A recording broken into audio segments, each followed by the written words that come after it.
पद्धतीनं विश्लेषण केलं जात होतं की लोकसभेचं गणित जर मांडलं तर अजित पवारांना फटका बसेल. आता ह्या क्षणाला तरी तशी परिस्थिती दिसते आहे.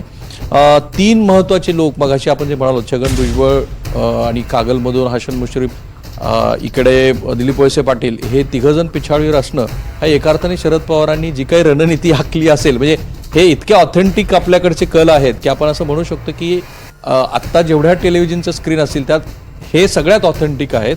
आणि इथे दिसतंय की महायुती ही पुढे जरी असली तरी मागून महाविकास आघाडीनं बराचसा त्यांचा पाठलाग सुरू ठेवलाय.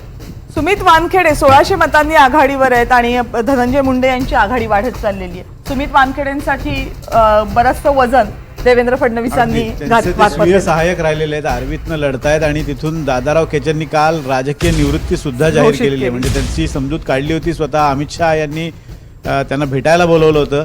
सुमित वानखेडेंसाठी म्हणजे देवेंद्र फडणवीस यांच्या अगोदर निकटवर्तीयांपैकी एक अभिमन्यू पवार हे औषधातनं आमदार झालेले आहेत 2019ला आणि आता देवेंद्र फडणवीसांचे दुसरे स्वीय सहाय्यक हे आता आमदार होण्याच्या वाटेवर आहेत. अर्थात ही पोस्टल मतं नुकतीच संपलेली आहेत. काही ठिकाणी ईव्हीएमची काउंटिंग सुरू झालेली आहे. जवळजवळ 17 फेऱ्यांपासून ते 32 फेऱ्यांपर्यंत एवढ्या फेऱ्यांची संख्या आहे. त्यामुळे हे खूप सुरुवातीचे कल आहेत, पण त्यात एक साधारण अंदाज येऊन जातो की काय होऊ शकतं.